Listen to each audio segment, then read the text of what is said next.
Ready? It's set. Eh? That one is set. It's set, eh? Yes. Okay. You ready? Thanks. Yeah, it's on. It's set.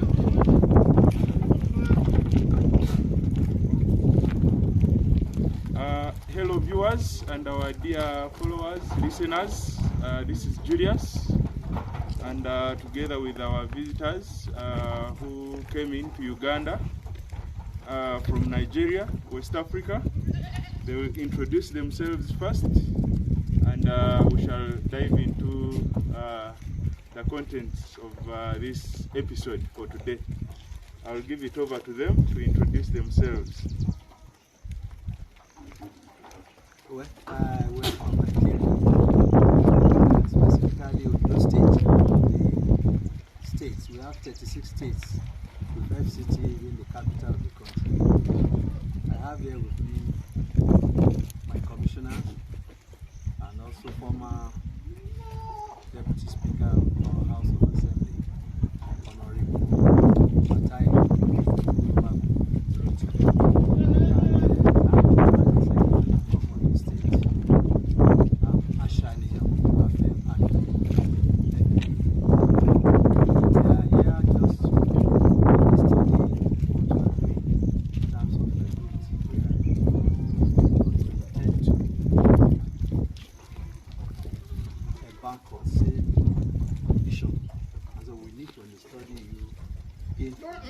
and see the area of partnership.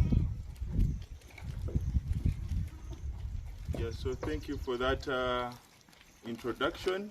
I do not know if Honorable has some introductory remarks, but also a bigger vision of what is going to create way back in Nigeria after this baseline study and survey been here in Uganda, East Africa.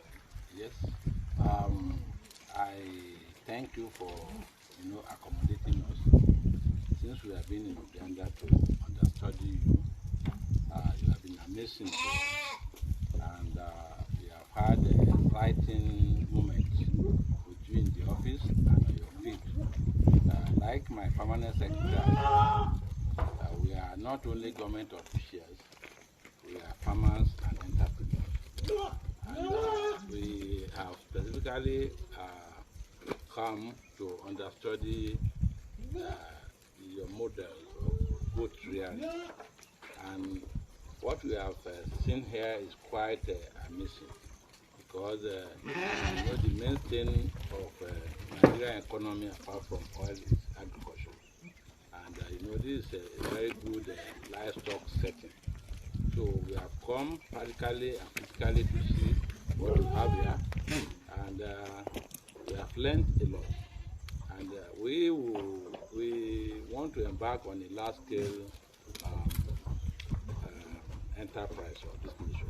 So, and we want to bring in your expertise to Nigeria. So we have seen what we have in here, and that I must tell you, it's a challenge to us. So not only to us as persons, but we want to even encourage our government, particularly the government of Ondo State, to further study what you have here and replicate in Ondo State and by extension the whole of Nigeria. Yes, we have livestock breeding in Nigeria, but the species we have here, they are quite different. And you told us that this species can as well survive in Nigeria, depending on the time of the introduction of the species to the climatic condition in Nigeria. So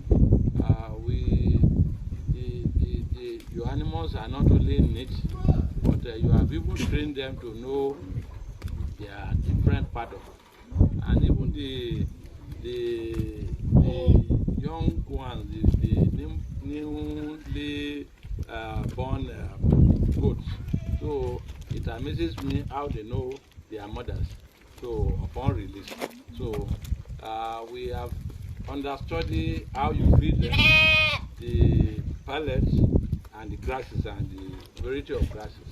You have taken us around, and we cannot thank you. So we look forward to a very good partnership between farm visitors and our government. So in Ondo State. So because like I told you, apart from even the commercial, we are looking at it from the business perspective.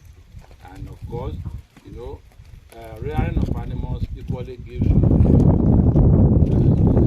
your nerves. You are relaxed. When you see your animals growing without problem, it gives you joy. So those are the things I learned. And your setup where you have your training, this thing, the farmhouses, your fruits, all of them are quite amazing. And I must tell you, you have very good arrangement here. The Uganda weather is quite, you know, it's not too different from Nigeria. So I know your success story can be replicated in Nigeria. And I want to tell you that we represent you well to our government, and we will encourage more of us to come and understudy the activities here. So that there is good collaboration between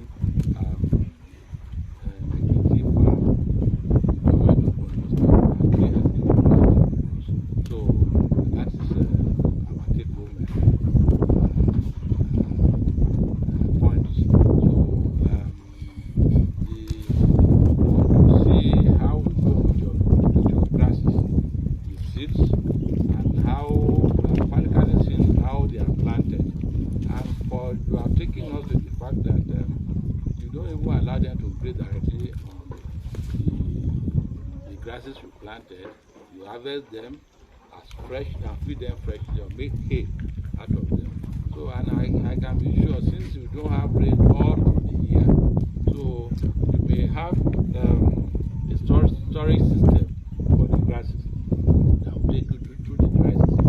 So we'll learn more about your pellet feeds, what the composition and the supplement you put into them, because they look very healthy and agile.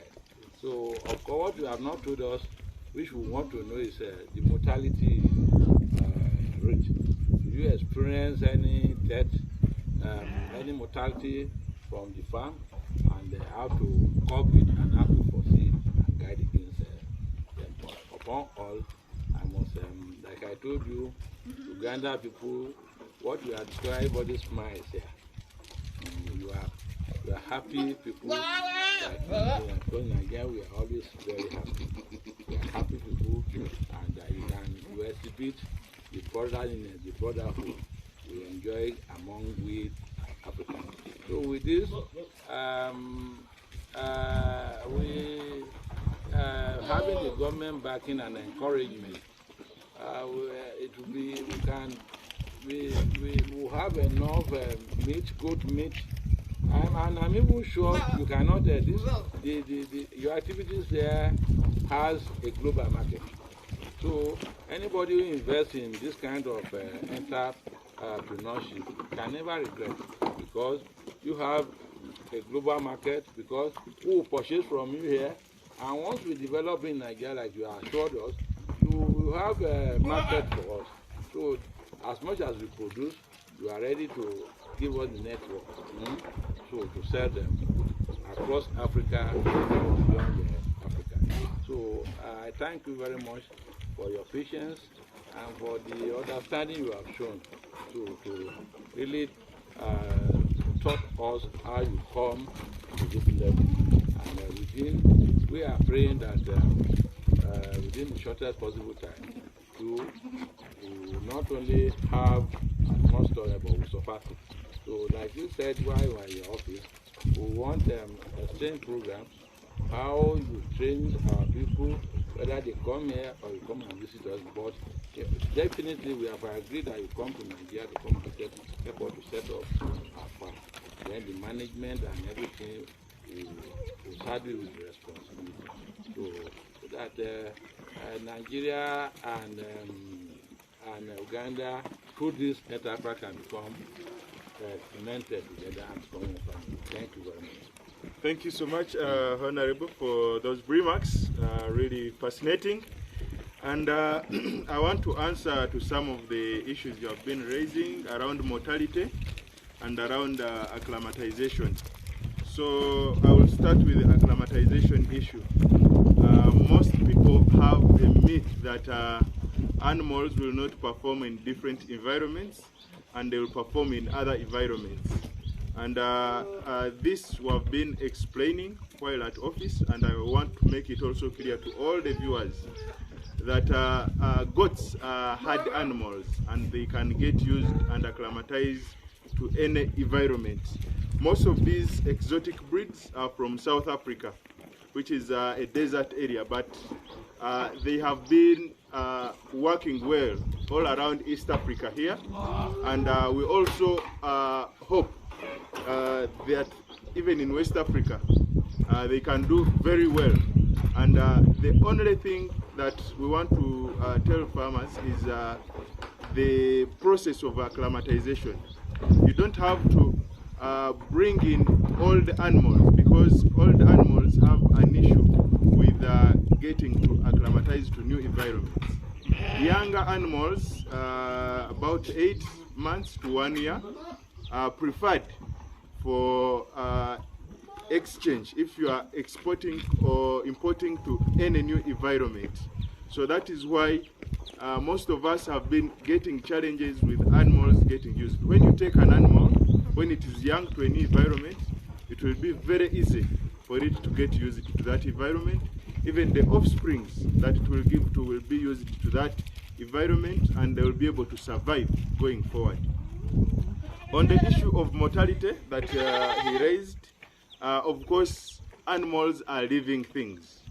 So we try to limit the mortality rate to 10% for any farm that is going to be profitable. The mortality rate should not go beyond 10%. So with this, we have a set of interventions that we use. Of course, diseases and illnesses emanate from several factors. First and foremost being hygiene. Our workers here, herdsmen, are trained to clean the goat pens on a daily basis. Our structures are also raised to avoid the bounce back of ammonia gases. These cause flu and cough within the respiratory system of the animals, and you'll find that you are using too much of antibiotics. But I can assure you, these people have been here on ground, because most of you watch us on online on our YouTube channels, on our Facebook channels, but we encourage you to come on ground and see these things happening, just like these two colleagues and gentlemen have come from Nigeria up to Uganda here. So what we are saying is hygiene is very key in as far as maintaining these animals healthy and reducing the mortality rates. And the other thing apart from hygiene is of course the nutrition. As they have told you, we have looked at different pastures that we have planted here that are meant for different food values. There are those that have proteins, there are those that have energy, energy giving to the animals, there are those that have vitamins, and there are those that have minerals like the calcium, the potassium, that are good for the animals. There are even mineral blocks that we give to the animals so that they are able to maintain a good nutrition. Nutrition is the #1 element in livestock. You can have everything, but as long as the nutrition of your farm is lacking, then you will have a lot of mortalities. You will have antibiotics and medicines that can treat diseases, but they will still not find a comfortable environment within the bodies of the animals that can support or boost their immunity.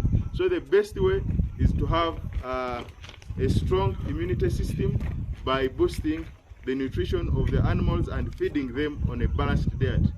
This does not disregard whether you are using zero grazing or semi-intensive or free range.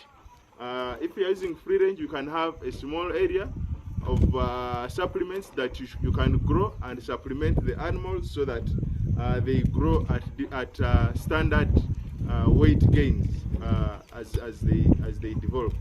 And of course, the other mitigation strategies is that we vaccinate these animals. There are diseases that you cannot treat. They will come and will wipe off the whole herd. But through vaccination, you are able to prevent all these viral diseases, such as PPR, using PPR vaccination. That one will help you to avoid the pox and the plague. We call it goat plague. That is the disease that can wipe off all the herd in one day, and your animals are no more. So we vaccinate against that, and we make sure that we are on schedule in terms of the vaccination schedules. The other vaccine that we give is the brucellosis. That prevents animals from miscarriages. A goat is pregnant, but it miscarriages its offsprings before the 5 months, which is the gestation period of the goat. And of course, many other vaccinatable diseases, but these are the main ones that we look at to ensure that our animals will not die, or if they die, then the mortality rate should not exceed 10%. Then we also put emphasis on kid management. We have different paddocks here, and inclusive of the one for kids. Of course, kids are the profits of the farm. And the kids are more vulnerable to die than the mature animals. So the biggest killer for the kids is starvation. That is why we ensure that when you have a big farm, the workers know how to support the kids to milk from their mothers. That is one. But also, if the mothers don't have enough milk, these kids should be identified and supplemented from milk from, for instance, the Saanen breeds that we have here, or you can use cow milk if you do not have the Saanen breeds around. So starvation as one of the biggest killer. Then the other killers, pneumonia, and that one is caused by, of course, the aeration of the structure. You should have seen our kids' pen. It is all compacted and only allowing the aeration that is minimum, and also very well technical accepted for the kids, as opposed to the mature animals where we give them quite enough aeration, because they are quite many and they need to have that breathing space. Yeah, but for the kids, pneumonia is also another killer that you can avoid through the way you construct your pen. And of course, the other diseases emanating from hygiene that we prevent by having a raised structure. We also spray weekly from ticks. You can see our animals are free from ticks because the team sprays weekly. And of course, the other preventive measures are through deworming. So you deworm your animals, and for us here we do it after every 3 months, so that they are free from worms. Where they go for grazing, sometimes they can eat pastures that have worms, and so these worms cause them to become anemic. Yeah, so at the end of the day, you prevent all these fatalities. So I want to thank you again and welcome many other people to come and learn on farm and get practical experiences. And to our brothers here, we promise you that we shall come to Nigeria and we shall set up state-of-the-art farms in Nigeria and replicate this same model to Nigeria and the rest of West Africa. Thank you so much. Thank you very much.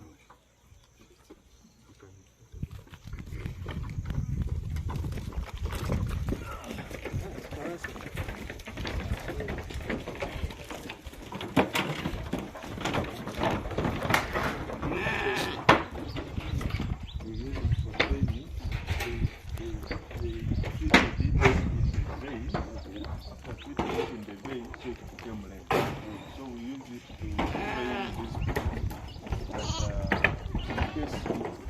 inject get badly. so like it can happen to any Yes, happen to human. but here for training. Yes.